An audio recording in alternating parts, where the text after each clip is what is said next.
I know better than to listen to the people who are calling us slaves. I can feel the sunlight shining.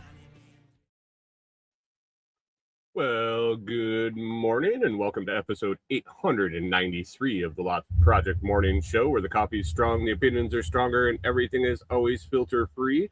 I'm Brian, your host, and it's June 22nd, 2026. This morning, I'm enjoying a fresh cup of light Ethiopian from foodforestfarms.com because life's too short for shitty coffee. At Food Forest Farms, your beans are roasted by real human hands using a clean stream air roaster. More than just a customer, your family. Get 10% off with code LOTS10. That's LOTS10 for 10% off. Fantastic coffee, and shipping is always free. While you're there, check out the C4 Club for even more awesome perks. Today, we've got a packed show, a cabin update, including floor prep and dropping more trees, more discussion about the flock system and whether it's worth your attention. My Echo radios finally showed up, and I've got some first impressions, plus whatever other rabbit holes the morning decides to throw at us. So grab your coffee, smash the like button, and let's get started. Good morning. Good morning. How's everybody doing today? Hopefully had a fantastic weekend and a good Father's Day. I gotta do some quick messing around here on the other screen. I don't know if we went live over on Facebook or not. Been promoting in a few groups over on Facebook, so maybe we'll have some people joining in over there. But it doesn't look like things are rolling over there yet. I don't know what's going on. But anyway, got thunderstorms going on here. They've been rolling through since about 2 in the morning, Corey. Don't do that. Oh, wow. Why is my camera all... What is going on this morning?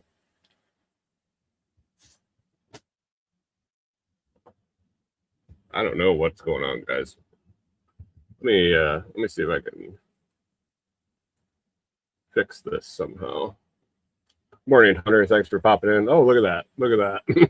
All I got to do is cover it up and pop it back up. Anyway, I don't know what's going on. Computer's acting all goofy as usual. Yeah, thunderstorms rolling in since about 2 o'clock this morning. Corey's been up with the dogs. And, the one dog that gets nervous when the thunder booms.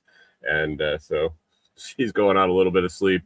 And they're still rolling through, cracking off thunder and lightning. So hopefully internet connection holds up and everything goes well. We will see. Good morning, Mike's Homestead. Thanks for popping in. But, yeah, I don't know. I didn't get my notification over here on the Facebook that it's gone live there. But I don't know. So much for promoting. Oh, there it is. So much for promoting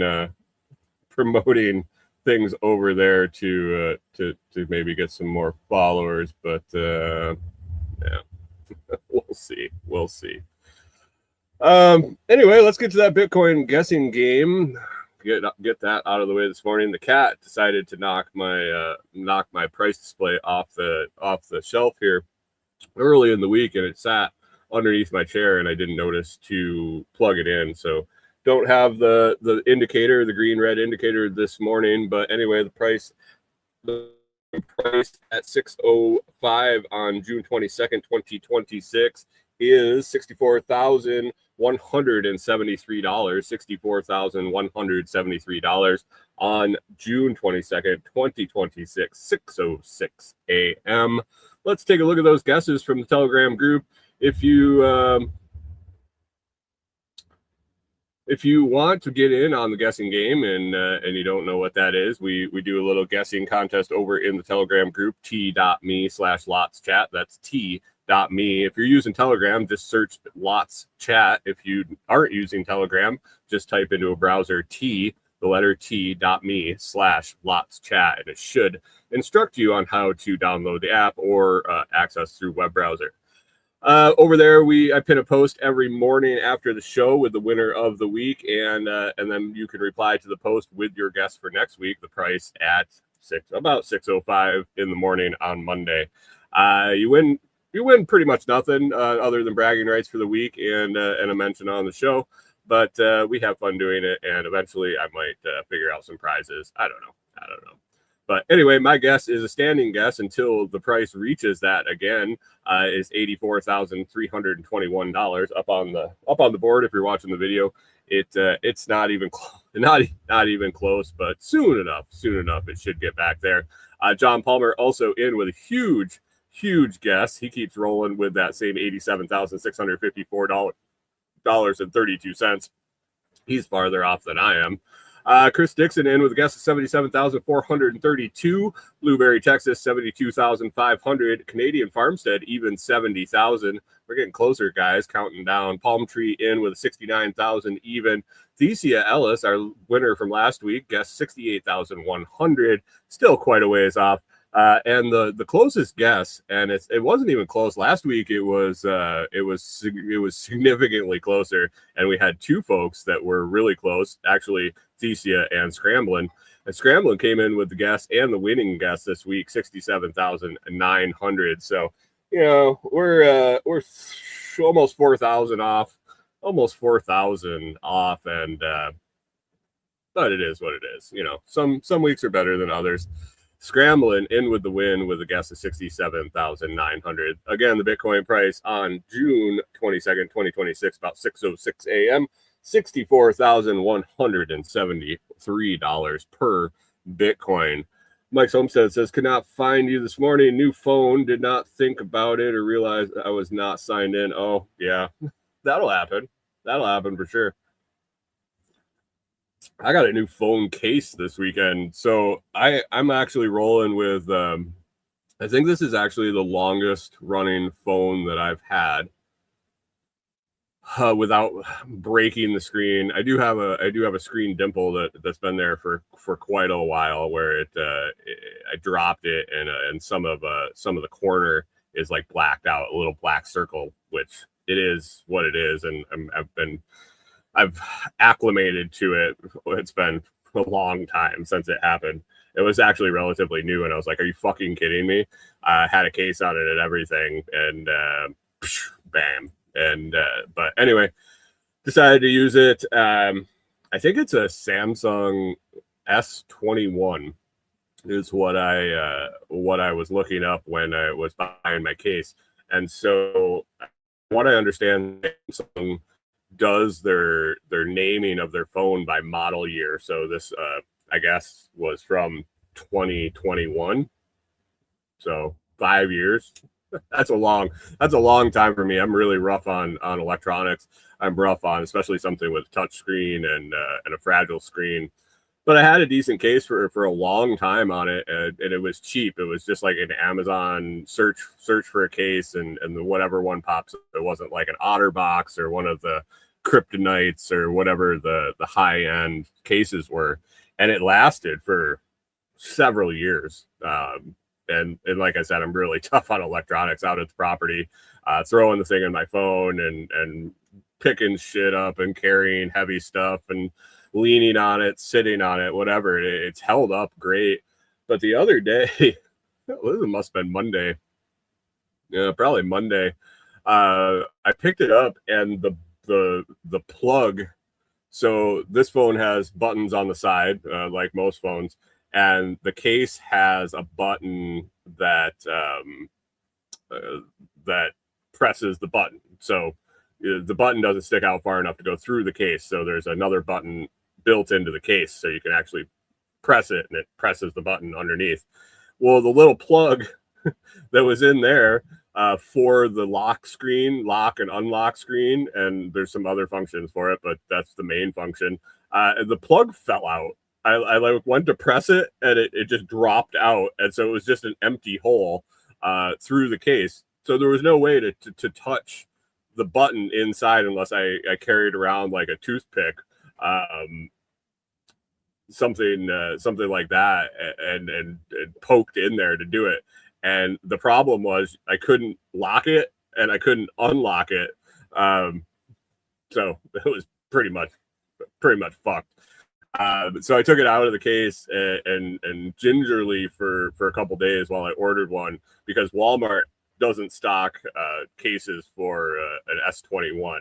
It's too old of a model. I went through all the ones on the shelves and then in the discount bin, and the oldest I could find was like an S24 or an S23. No way I was finding an S21 case there. So ordered one on Amazon.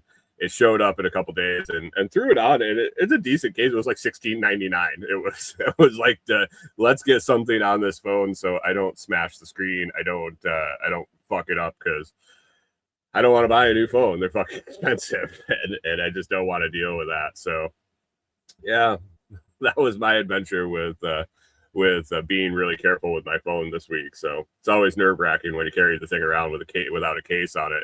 And it's amazing how much smaller it feels without the case. Mike says, don't own my phone, company phone. We changed providers, and for whatever reason, we all got new phones. Consumerism. That's why. You listen to me on your company phone? Wow. Oh, ballsy.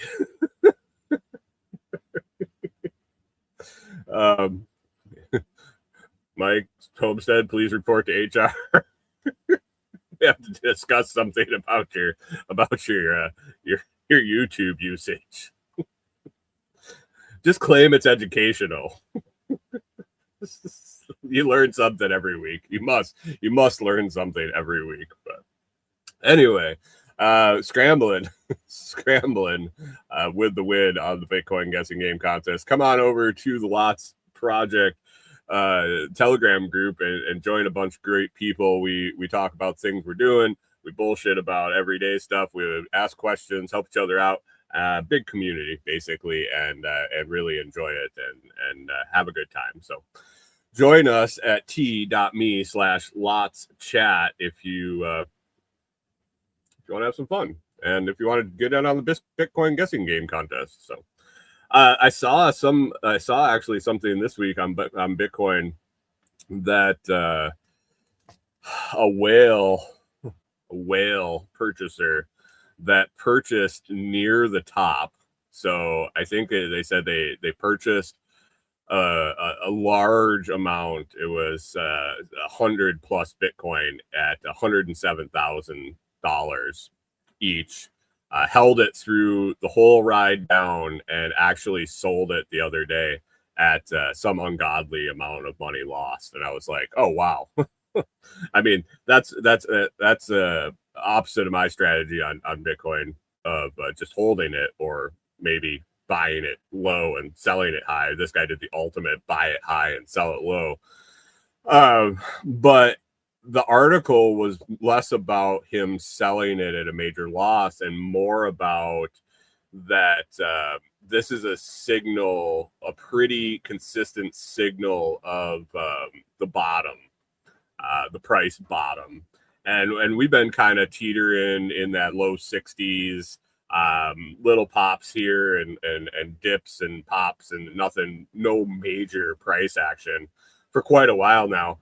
And the article explained that it seems that when there's a bottom in the price before a bull run, a significant bull run, that there's usually large sell-offs and capitulation to the price. And once that happens and there's nobody left to sell, the scarcity takes over and the price goes up. And I was like, that makes sense. So who knows? It is what it is, and we'll watch it and see what happens. But maybe that's a good sign for the price coming up with somebody selling off with a major loss. Like if I could have what he lost on that single transaction, you guys probably would never see me again. So it's just ungodly amounts of money. So Anyway, did a video this week. I haven't had a chance to get it edited. Probably, maybe today with the crappy weather, but sometime in the next day or two, about 5 easy ways to buy Bitcoin. If you listen to this show, I would assume that you probably know where to pick up some Bitcoin, or you might own some. But if you're new to the show, or you've been wondering where to pick up Bitcoin, I'll give you a little preview of the video. And so I did 5 easy ways to buy it, and list them off real quick. I talk about Strike, I talk about Robinhood, I talk about Cash App, the Blockstream app, and then finally I talk about Fold and the whole Fold ecosystem, and how you can just you can just change your whole daily financial purpose into earning and collecting Bitcoin off the money you're spending every day. So that video should be coming out. I will post that over in the Telegram group when I get it up. It'll be over on the YouTube channel. If you're watching this on YouTube, definitely make sure you're subscribed. But if you're listening after the fact or catching it on YouTube or on a short, head on over to the Lots Project YouTube channel and check out the video. Also got a review coming up this week on a it's an electric weed eater. It's a battery operated weed eater. I can't tell you the name of the company that made it because I can't pronounce it. It's a lot of consonants and not very many vowels, and I'm guessing that it might be located overseas. But they sent me out I would call it a budget weed eater. I think it's in the low $100 range. I got to double check the price before I do the video editing, but I think it was at the like 120 ish. I think it was a good buy at that price, especially if you have like a suburban yard. Maybe you're buying your first house and you need to pick up all that equipment. It gets really spendy really quick, and this will do the job. No gas to mess around with. It comes with 2 batteries. It comes with a bunch of different blade heads and a string head, and it worked. It worked well. I was happy for what it did for the price point it would be at, and I think it would do a good job. And I'm excited to have it for Corey. Because now she does it if she wants to go out and do string trimming or weed eating around the cabin. She won't have to deal with the commercial size steel and the gas and getting it started and mixing gas and all that stuff. It's not going to take down brush. I'm going to be talking a little bit in a second about taking down brush and things like that.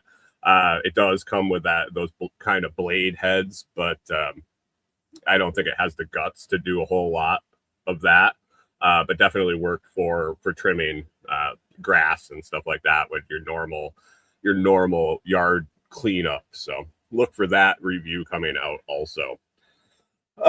Let's move on to cabin update, weekly cabin update. We did get a little progress done this week. Got some trees cut down, started working on the floor. So the solar field clearing, I had wanted to do it in the winter, and every day that I work on it in the summer, I wish I did it more in the winter, but things just didn't line up, and in the schedules are what they are, and the weather and how things work out, it just didn't happen in the winter. So I'm doing it now because it has to get done, and it can't wait till this coming winter. So basically my process is I have to currently, I shouldn't say all of it, a lot of the area of the solar field and the trees that need to come down for the solar field is overgrown brush and brambles, and at 6'5", I would say the majority of it is over my head. So it's saplings, it's briars and blackberries and all sorts of just overgrowth, understory overgrowth. And so the process right now is knocking all that down, and kind of knocking it down and pushing it back to the bases of the trees, the trunks, so I can literally get in and get there with a chainsaw and work around the tree, have appropriate exit strategies for bailing out if I need to in a couple different directions if the tree starts to fall in the wrong direction. But clearing out around the trunk is essential. But then I'm also having to clear out landing areas for the trees because there's so many that I'm taking down that if I don't drop them and then cut them up and move them, it'll be like matchsticks, just dropping trees on top of each other, and then that just becomes a large mess trying to clean it up. So it's it's pretty systematic how I'm doing this. Hopefully, it's going to work out in the end to be the least amount of work. I guess it's a lot of work anyway, but yeah, so clearing with the weed eater and the chainsaw blade head has been working well. It goes way faster than using a machete and just chopping through it manually, but it's still time consuming and hot, sweaty work while I'm doing it. But basically clearing with that and then getting to the tree trunks, figuring out which way I'm going to fell the tree and clearing a path. And these are all, man, most of the trees I'm dropping in this area, I would say are a minimum of 30 to 40 feet. I would guess some are more in the 60 to 70 or 70 plus range. So a lot of tall, skinny trees, which gets kind of spooky when you're cutting them down because you don't really know which way they want to go. But anyway, clearing out a drop path to get at least the majority of the trunk cut up. And then after I drop a couple in strategic areas, then I'm having to go through and buck them and get the trunks cut up and at least to firewood length and possibly definitely moved out of the way so I can drop the next tree. And along with that, splitting and stacking as I can. And so it's a big project. It's definitely a big project, just clearing the area. Then we'll be actually having to install the solar panels and do that part too. So it's definitely a big project, and that's going on simultaneously working on the floor. I've been working on the trees and that during the week when I have opportunity. And then Corey came out on her days off this weekend, and we worked on prepping the floor for the vinyl installation. So we decided, I've talked about it a couple times, we decided to install sheet vinyl, and we decided to install it before we put up any of the interior walls of the cabin. So right now we have it dried in. We have all the metal out and then trim on the outside. And we're going to go ahead and just get the full floor laid out while the inside is wide open. Hopefully 2 large pieces, possibly cut into 4 large pieces. But the first thing we had to do was prep the floor. Right now is just straight tongue and groove subfloor. And recommended from the vinyl manufacturer was to patch all the seams. So if you put tongue and groove flooring together, when the tongue and groove go together, it leaves a gap for expansion and contraction, and it just is what it is. But that's going to telegraph through the vinyl eventually. So if we lay the vinyl directly on that, it'll end up with like seams in the vinyl over time. So recommended was to fill it with some patch. Basically, it's like a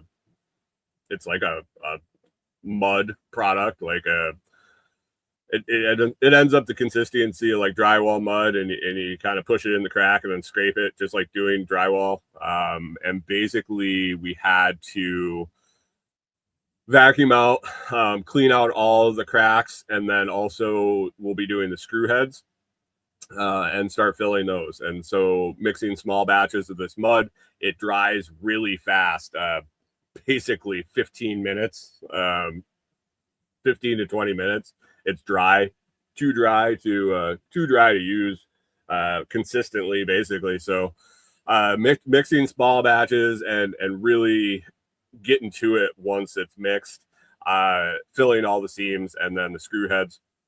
We went through 2 boxes of patch this weekend and got all the seams done. And I would say probably 3/4 of the screw heads, maybe a little less. I don't know, maybe 3/4. And we ran out of patch. So this week I got to pick up more patch, finish off those screw heads, and then next weekend we will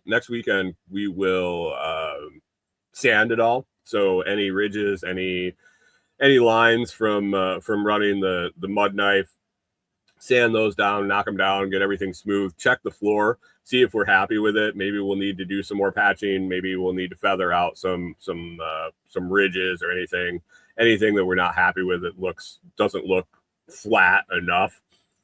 We'll get that done. And then basically prime the whole floor, roll out with a roller. We got to prime the whole floor before adhesive, and then we'll end up picking up the vinyl, bringing it up, letting it acclimate in there, and do an install. So I've never done it. I've never laid it down. I've been watching videos as much as I can, and I think I got a handle on how to do it. And hopefully it goes pretty smooth. We'll find out. Because once it's down, it's going to be down for quite a while, and hopefully we're happy with it. But get the floor down, then we'll be moving on to putting up the interior walls and then roughing in electric and plumbing while I still work along on the outside and getting that solar field done and prepping for our water tanks and utility shed that we're building. So lots and lots and lots of stuff going on, lots of moving parts, lots of research, lots of planning, and also action. So it's getting fun. Lots of sweat. It's warm here in Tennessee, so that definitely makes the work a little more daunting. So power through it and get it done. So that is the cabin update. Floor well on the way, and the chainsaw I talked last week about fixing it and or it not working, and now it working, and it definitely has. It worked fantastic this week, so I'm really happy with the tune-up. I actually picked up a tune-up kit with a new plug, new air filter, and a new fuel filter that I haven't even put in yet. Just cleaning up the plug and adjusting that idle, and it just ran fantastic. So I'll probably do a video on the little tune-up kit install on the saw, and just haven't got around to that. I just ran it and as is, and it worked great. So excited about that. Let's hit that. I hate that cat. Fucking. Does anybody want a cat? Oh man, our cat is something else, guys. My wife, I love her more than anything in the world, and that's probably why the cat's still in the house. She is just a royal pain in the ass. I want to hit the Echo radios before I move on to the flock cameras, but got the Echo radios in the mail. Got mine here. It's actually on the charger. Echo radio. Got that. Got it in the mail. We ordered up 2 of them. What that is, if you don't recall, Echo are a push-to-talk radio, kind of like the old Nextel phones, and it works over basically what I saw on the phone is a 4G network, so phone network, but not necessarily any single provider. It'll pick up signal across all providers. And the reason we picked them up is we have basically no service with Verizon at where we're building the cabin. I'll get enough signal sometimes to receive notifications depending on where my phone sits and how long it sits there. I can sometimes get one little bar of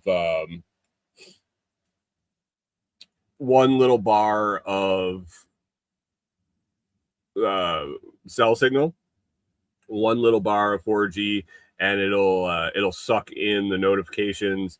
And every once in a while, I'll be able to send a Telegram message, maybe receive them. But most of the time, I'll have emergency calls only, and possibly get notifications. And more often than not, I'll get notifications and can't even get the messages. So it'll say, you have like 3 new emails, and I'll go to load the email and it won't even load my email. So that's kind of the signal we're dealing with. And with me being out there pretty consistently by myself, especially during the week, and doing some stuff that, I mean, it's not unreasonably dangerous, but it's dangerous, running chainsaws, just walking through brush and things like that. There's some stuff that could happen, and being out there, there's no neighbors. I mean, the closest person is usually about a half a mile away, and that's if they're home. So I'm not screaming for help. I'm not, it is what it is. So having some comms was kind of important. And so someone shared with me these radios, and they've been out to the property and their phones work. They're on a different phone network, and their phones work enough. They get enough signal to make a call and things like that. Well, we're considering changing phone networks, and we probably will in the future. But for right now, I thought I would check out these radios. Ordered them. Definitely came on a slow boat from China. Took, I think it was 8 or 9 days to get here, which, I mean, it is what it is. But in this day and age of next day shipping and stuff with Amazon, it felt like forever. I was tracking it, and it was like it was moving through cities in China, and then on a boat and on a plane, and on it was definitely went on a journey. But they showed up, and so we ordered 2 radios just to test them out. I actually signed up for an affiliate account with them, and I have a discount code. So if you're interested in these radios, and you go to echoradio.com and you use coupon code Echo Brian 407720, you get $40 off. And I put that in the chats all around, and I'll have that down in the video description. But open up the radios, turn them on. The instructions in the radio gave all sorts of instructions about putting the SIM card in and this and that. These came preloaded. Hunter said, geez, what a code, right? Right. Just easy. Just remember that off the top of your head when you go over to Echo. So, they came pre-installed, and the 2 radios that we have, so the functionality on it is basically you set up groups on the radio. So Corey and I would be in a group, and we could set up a group for if we had several people doing an event. You could set up a group with everybody in the group, or in the staff. There's several, maybe family members. You can have several different groups on the phone, and anywhere from 2 to like 250 people per group. So when they showed up, I was thinking that I was going to have to go in and program Corey and I's radio to communicate to each other. That came all set up, and for the 2 radios that we bought. So they put those 2 in a group and shipped those out. So basically we powered them on. They connected to a cell network, and it was good to go, and basically pushed the button, and it worked with the radio that we ordered together. So that was cool. It works out at the property. Had low signal, but plenty of signal to work. We did some testing from the camper back to the property, and everything came in loud and clear. We have signal here at the camper, which we have pretty much zero cell phone signal on our network here at the camper also. It works. So mission accomplished. Basically, we have some comms back and forth when we're in Tennessee. And so driving around in the truck, There's a lot of places where we don't have service. So I think this is a really nice safety net for us. And really, even if we change cell providers, there's places that have service for one and not for the other. And I think this just covering all networks. This is just a reliable thing to have. They work nationwide. Yeah, so that's the good. That's the good. They work and they came set up. The stuff, there is some stuff that I'm kind of still iffy about. Basically, if you want to set up a new group, if you want to change the name of your radio, so they came basically named Echo, I think it's Echo Radio and a number, or maybe Echo and a number.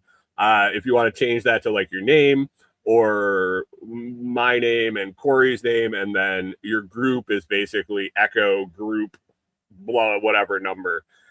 And if you want to change that to family or staff or whatever you want to change it to,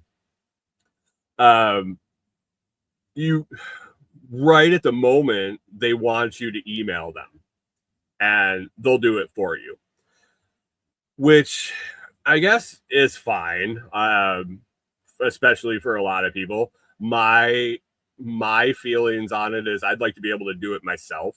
I don't need someone else doing it. I don't need someone else messing around. Hey, Martinson family, good morning to you. Happy Father's Day to you also. I would prefer to do it myself. So I emailed them. I was looking on the site and it said, we'll do that. Just email us and we'll do it for you. We'll set up radios. We'll do whatever. We'll do it for you, but we can also provide instructions. And so I emailed them and I was like, hey, I'd like the instructions to change the name of my radio, change the name of my group, maybe set up a new group, add new radios. And there was like pushback.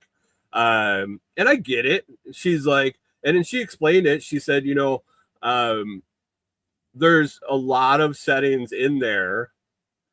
There's a lot of settings in there that if they get changed, we might not be able to help you fix it, depending on how much you fuck it up. Is basically what she said. If you fuck it up, we can't guarantee that we can help you unfuck it. And I was like, I get it. I hear you. But anyway, can I still get the fucking instructions? So I can, can I get the instructions to do it myself? Hunter says they might be able to listen and track.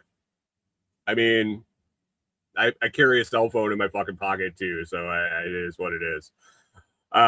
This is for emergency comms for me. This isn't for stealthy conversations or anything like that. There's a lot better ways to do that than these radios. This is for, and they are secure. This isn't a public radio network. It is point to point and radio to radio. So I mean, there is some level of privacy, but I'm never expecting anything to be private unless I solely go out and set that up. And that might be coming in the future, but at this point, it's just too much to go through. And it is what it is at this point. This is basically an emergency comms radio for us. But anyway, I asked her, and so it sounds like, and it's in process right now. I was emailing her later on a Friday afternoon, so I'm guessing I'll hear back more today. But basically, they need to set me up a user account on the software program that they use to program the radios. So she had to ask for some information on the radios and where we're using them and things like that. So hopefully today I'll hear back on that and kind of dive in and look at that. And if it's reasonable, I'll probably make some YouTube videos, instructional videos on how to do it and not fuck it up, so they don't have to unfuck it. And some basic functionality on like how to change your radio name, how to change your group name, how to add people to your group, and things like that, because basically that's really all the functionality there is on the radio is push the button, talk, and change between different groups that you're in. So as of right now, they're going to serve their function for us. They're set up. It'll work exactly for what I want it to do. There is some stuff that I'd like to do with it in the future. We will see. But right now, we bought the 2 radios to be able to communicate when our cell phones don't work here in Tennessee, and it's doing what it's doing. And at the price we paid, I'm pretty happy with that. It is a subscription, but it's a yearly fee for access to the network, and it's $20 a year. So it is what it is. Hunter says, what's the range? Nationwide, and if you pay extra, internationally. So worldwide, for the $20 a year, it's nationwide. So 3,000 miles or more. So it's not radio comms. It's not like ham. It's over cell. So, but over all the cell networks, not just one provider. So it is what it is. It is what it is. EchoRadio.com and code Echo Brian 407720 gets you $40 off, and that's Brian with an I, the actual normal way to spell it. So Echo Brian 407720 for $40 off over at Echo. And let me know if you get one and what you think, and we'll see. I'm happy so far. Let's move on to the last. Well, I have some other topics depending on how long this one goes, but flock. So if you're a consistent listener or viewer or follower of my shorts over on YouTube or on Facebook Reels, you know that I've been talking about flock for a while now. I tried to go back and see the first time I talked about flock on the show, and it must have been a year ago, at least. I've seen it several times as I was scrolling back, and I just got to a point where I was like, I'm not going back any further. It's been a long time since I've been talking about flock. But flock is kind of coming to the forefront some more, and I just thought I want to mention it again, because there's been some updates, there's been some changes since I've been talking about it, from what it originated to and to what it is now. So if you aren't familiar with flock, I don't know where you've been. Maybe you've been under a rock. Maybe you're like my wife and stay out of all things news, and I wish I was her a lot of times. And she just concerns herself with the things that matter to her, and all this bullshit doesn't matter to her. So be more like Corey. Be like Corey, and you'll be a happier person. But anyway, if you don't know what flock is, it started as license plate reader card or cameras. So basically cameras on the side of the road, and cities. It's a private company that would contract with cities to put up cameras that would scan license plates as cars went by, and the police would have access to the system. So in the name of public safety, if a criminal committed a crime, if somebody abducted a kid, and they had the license plate of the car, they could scan the cameras and find where the person was traveling. Innocent enough, right? Right? For the children, for public safety. Well, anyway, since they've been evolving this, So it started as license plate readers, then it became vehicle tracking, and the service started being able to track vehicles from camera to camera to camera, from town to town to town, from jurisdiction to jurisdiction. Then they became AI-powered vehicle identification, which they've been now able to catalog vehicles in relation to their license plate. So identifying factors such as dents and bumper stickers, cracked windshields, things like that. And now they're becoming basically a whole integrated camera network, not just on the side of the road. They're integrating into parks and trails and things like that, with cameras that will basically identify humans, zoom in, track their movements, not just vehicles passing by in a static camera that's pointed in one direction. We're now tracking people as they walk by on trails, and now they've added in drones for speed enforcement, for criminal tracking, for all sorts of stuff. And an article, and the reason I brought it up this week is I read an article this week about they're moving towards more of a surveillance ecosystem of cameras, and this was an article, and I've seen it in more than one article, but have not been able to officially verify it. So this is possible in the future, and it wouldn't surprise me. I think the technology's there, and I think that the willingness is there to do it.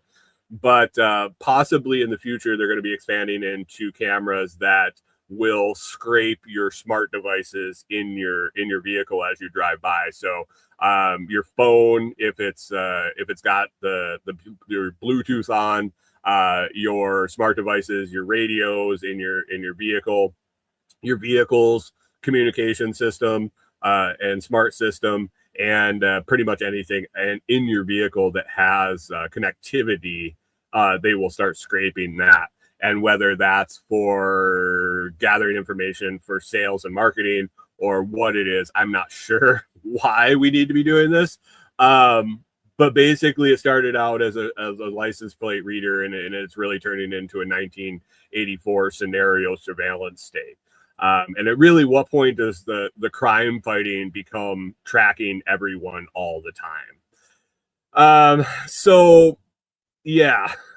It's getting kind of fucking scary, kind of spooky, kind of Orwellian, and I'm confused of people. Mike's Homestead says, if you aren't doing anything wrong, right? If you're not doing anything wrong, what are you worried about? They're only scraping all your data and tracking you everywhere. The biggest thing about if you aren't doing anything wrong is these things are making mistakes. That's one of the things that's on my list over here. They're making mistakes. People are getting tickets and arrested that are falsely accused by an AI computer program on a camera on the side of the road and going to jail. Not just they pulled them over and they verified they're the wrong person, like taking the information and taking it as fact, arresting and prosecuting the wrong person. I talked about it a month or two ago about a woman that was in jail for several months, lost her job, and then they found out, oh, it was the wrong, the person was identified wrong by the AI computer.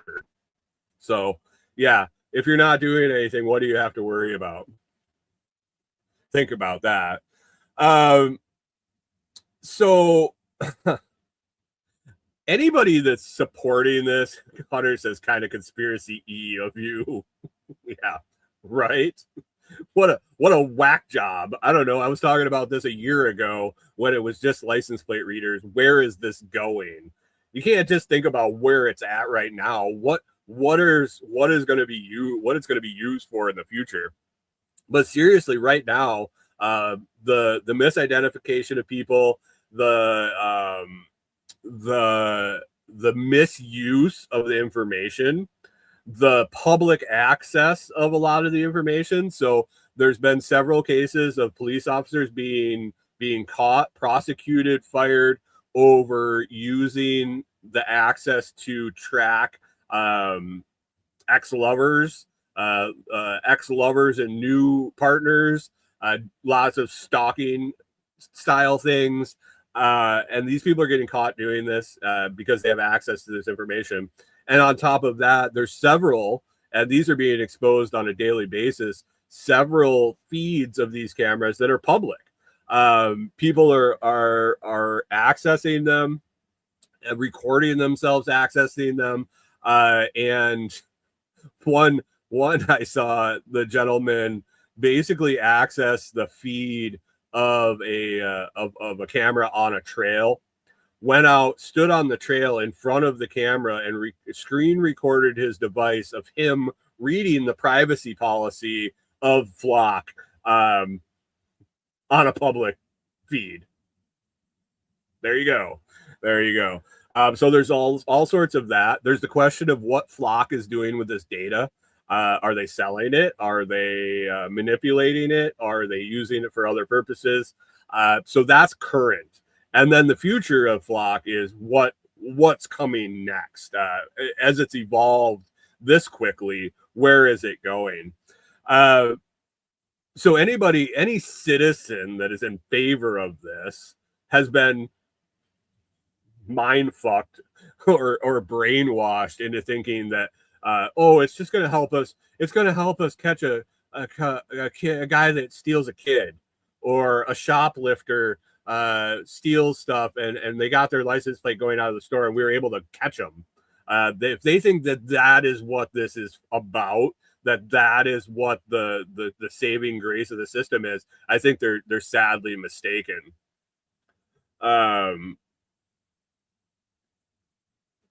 Martinson family says they're starting to harass Canadians over social media posts. 1984 has passed. We're into 1936 Germany. Well, yeah. You guys are just following along from your mommies and daddies over there in England. Still got to bow to the crown. They've been doing social media arrests for a while in England. Hunter says, who owns Flock? Flock is a private company that's contracting these out to cities. So Flock owns the cameras, Flock owns the data, and the cities contract for access to the system. So citizens are starting to fight back. Cities and municipalities are starting to cancel contracts. So citizens are spray painting cameras. They're covering them with bags. They are physically taking the cameras down, and in some cases, literally cutting the poles off. Just coming and just cutting the fuckers down. There's lots of tongue-in-cheek social media posts out there on, if you order this style of spray paint from Amazon, it would be a shame if you aimed it at this and sprayed it.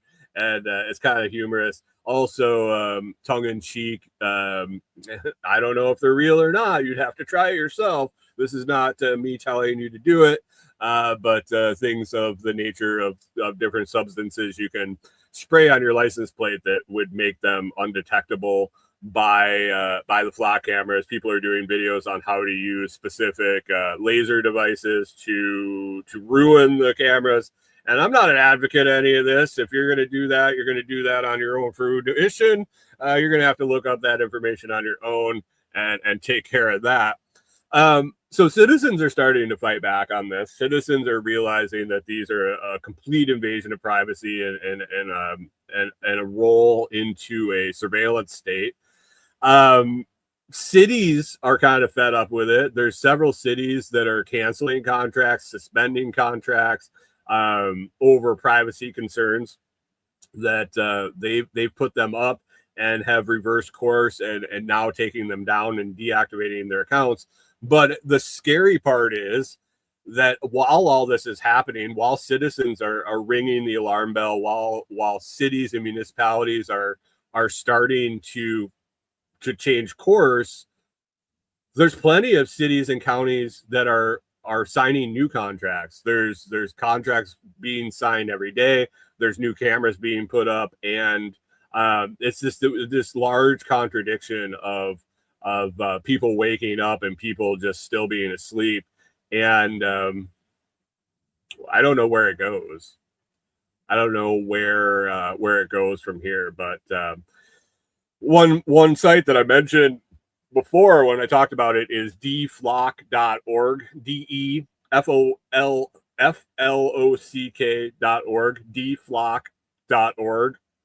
You can go to there, go to that site. You can put in your location. It will bring up all the cameras around you, where they are, what direction they're pointed in, and even has functionality on the site that you can do a point-to-point directions, like driving directions, and it will tell you how many cameras you're going to be passing, and also give you alternate routes to pass 0 or at least less cameras in your travels. So deflock.org, I read an article about the gentleman that's running that site. He's an interesting cat. He's running the site from a coffee house in like an internet cafe in Denver or someplace in Colorado. Yeah. So he's got a whole army of people out there volunteering for him, just doing yeoman's work, locating all these cameras. When new cameras go up, they're adding them to the site. They're exposing the public feeds, which ones are public, which ones are not, trying to make people aware of how fucked this system really is. And I think they've really snowballed municipalities, and maybe they not. Maybe the cities, maybe the police departments, they have ulterior motives too. Maybe they want a surveillance state. I don't know. I can't speak for them. Maybe they're just fucking stupid. Maybe they don't realize Pandora's box has been opened, and once these go up, the rabbit hole that ensues. So something to keep an eye on. I'm sure anybody listening to this has cameras at some location relatively close, and even here in rural Tennessee, I pull it up, and in my travels, there's several cameras that I drive by on a pretty regular basis, just going about my business, going to do laundry, going to Lowe's and Walmart and the grocery store. Bunch of them. So check out deflock.org and see what kind of surveillance you're under. Maybe you don't even know they're out there. Maybe you don't even know they've been put up. And maybe a little altering of your driving habits may help you avoid being tracked all the fucking time. So Flock. I'm sure this isn't the last time I'll talk about Flock, but yeah. Oh, and one other thing, if you remember in the Super Bowl ads, you might not watch Super Bowl. You might only watch for the ads. You might watch the ads after. We talked about it on the show, a little bit of controversy over Ring and their lost dog commercial. Basically, the girl lost her dog, and they lit up all the rings and found the dog, which was great. They found the dog, but super fucking creepy that they just have mass surveillance over the whole neighborhood. Ring was going to do a partnership with Flock, or had signed a partnership with Flock, but it's canceled that partnership because of the backlash and surveillance concerns. So when Ring, the creepy company behind the video neighborhood surveillance, says we're not going to be partnering with Flock, what's that tell you? So